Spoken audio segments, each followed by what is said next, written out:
मराठी मनोरंजन विश्वातील प्रसिद्ध दिग्दर्शक प्रवीण तरडे देऊळ बंद 2 हा चित्रपट प्रेक्षकांच्या भेटीला घेऊन आले आहेत. प्रवीण तरडे यांनी शिवसेनेचे दिवंगत नेते आनंद दिघे यांच्यावर आधारित धर्मवीर मुक्काम पोस्ट ठाणे आणि धर्मवीर 2 साहेबांच्या हिंदुत्वाची गोष्ट या दोन चित्रपटांची निर्मिती करत मराठी चित्रपटसृष्टीत स्वतःचं विशेष स्थान निर्माण केलं. या दोन्ही चित्रपटांना प्रेक्षकांनी उदंड प्रतिसाद दिला होता. त्यामुळे प्रवीण तरडे धर्मवीर नंतर कोणत्या राजकीय नेत्यावर चरित्रपट म्हणजेच बायोपिक करणार हा प्रश्न प्रेक्षकांना पडला होता. या पार्श्वभूमीवर लोकमत फिल्मीशी बोलताना अजितदादा पवार यांच्या बायोपिक बाबत प्रवीण तरडे नेमकं काय म्हणाले पहा. माझी इच्छा आहे असं मी बोललोय की नाही, माझी इच्छा आहे की राजकीय माणसावर जर बायोपिक करायची वेळ आली तर एकतर आधी पतनराव कदम माझ्या डोक्यात होते, कारण लय इंटरेस्टिंग माणूस होता राजकारणातला. ते अजात शत्रू होते. पतनराव कदमांना शत्रू नव्हता आणि हसत खेळत पॉलिटिक्समध्ये अशी माणसं होती. आता आणि आमच्यासारख्या गरीब अनेक विद्यार्थ्यांना भारतीय विद्यापीठाने आधार दिलता. तर आता ते किंवा अजितदादा का, तर मी अजितदादांना पाहिलं होतं एक दोन प्रसंगात जवळून. आमचे मित्र आहेत लक्ष्मीकांत खाबिया, त्यांच्याबरोबर त्यांना भेटण्याचा योग आला होता. अभय मांढरेबरोबर मी भेटलो होतो अजितदादांना. अरे लय भारी म्हणजे आपलं लय नुकसान झालंय. म्हणजे ना, अरे अशी स्पष्टोक्ती माणसं आणि समाजाची मातीची नाळ असलेली माणसं, लय भारी माणूस गेला, भारी माणूस गेला. म्हणजे तुला जर प्रति अजितदादा बघायचे असतील तर तू पार्थ पवार बघ. तू कधीतरी त्या दिवशी माझं झालं ना असं, म्हणजे किंवा त्या जवळच्या लोकांना विचारा, कदाचित माझं असं धारणा असेल. मी असं बसलो होतो आणि मागणं ना त्यांनी कुणाला तरी आवाज दिला, असं वाटलं दादा बोलली. अरे मी खटकेने वळून पाहिलं, तो पार्थ होता. ती पर्सनॅलिटी किंवा ना दादांसारखा थोडा बेधडकपणा त्याच्यात आहे, बेधडकपना आहे. त्यामुळं कोण असं आपण त्यावेळी कास्टिंग डिरेक्टर ठरवतो भूमिका. तुमच्या एक नजरेत असेल आता नाही, असं कसं आत्ताच मनात आलंय ना, त्यामुळे इतक्या पटकन असं नाही.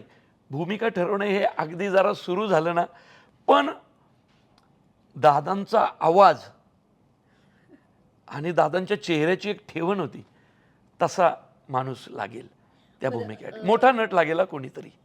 बायोपिक करताना सगळ्यात महत्त्वाची गोष्ट कुठली असते माहिती आहे का तुला? तो माणूस समजा अजितदादा आहे, त्यांची एक शरीरयष्टी होती बघ, त्यांचा एक चेहरा होता, त्याची ठेवण होती, आणि त्यांच्या शरीरयष्टीची बदलती रूपं जर पाहिली तर दादा शेवटपर्यंत फिट माणूस होते. ते त्यांची एक छान वेगवेगळी शरीरयष्टी होती.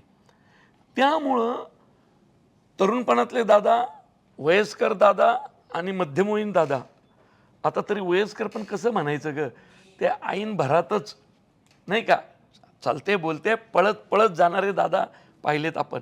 तर तिथपर्यंत ते कॅरी करणारं पाहिलं. साहजिकच हे काय माझा अधिकार नसतो. हा पार्थ पवार, जय पवार आणि सुनेत्रा वहिनी ह्यांच्या मनात आलं तर तो सिनेमा होईल. मी फक्त एक इच्छा व्यक्त केली की याला कधी जर बायोपिक करायची मला वाटलं राजकीय माणसावर, तर ती अजितदादांवर करेन असं मी बोललो होतो.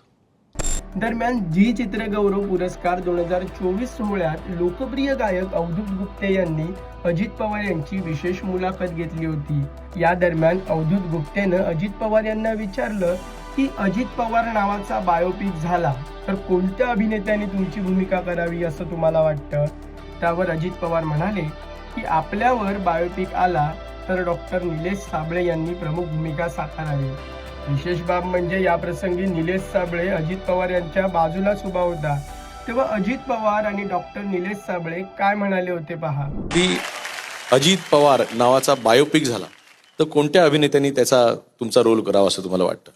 डॉक्टरनी करावं असं वाटतं. मी किती चांगला करतो मला माहित नाही, पण लोकांना आवडायचं. पण मला हे माहिती नव्हतं की सर बघतात, दादा स्वतः बघतात, पण आता मला कळलंय ते बघतात. त्यामुळे आता जरा जास्त जपून करायला पाहिजे. नाही तर बघून घेतील. मी पण कधी कधी काय बोलतात ते बघत असतो आणि त्याच्यातनं आम्ही पण ठरवत असतो. कारण आम्ही पण काही आरशाच्या समोर प्रॅक्टिस करत बोलत नसतो.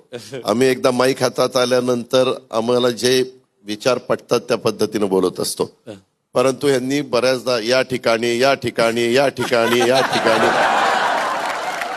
मी तेव्हापासून ठरवलं की हा शब्द जेवढा कमीत कमी वेळा तुम्ही बघा त्याच्यानंतरच्या काळामध्ये हा शब्द बराच अजित पवारनी कमी केलेला आहे. त्याच्यावर डॉक्टर तुम्ही मधून अधून असं माझी नक्कल करत चला नक्कीच. आणि मग त्याच्यातनं मलाही कळेल की बाबा आपलं काय योग्य आहे काय अयोग्य आहे त्या पद्धतीनं मला दुरुस्ती करता येईल.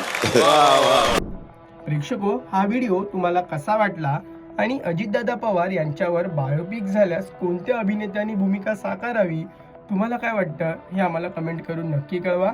आणि मनोरंजन क्षेत्रातील महत्त्वाच्या घडामोडी जाणून घेण्यासाठी लोकमत फिल्मीला सबस्क्राईब करायला विसरू नका. पाहत राहा लोकमत फिल्मी.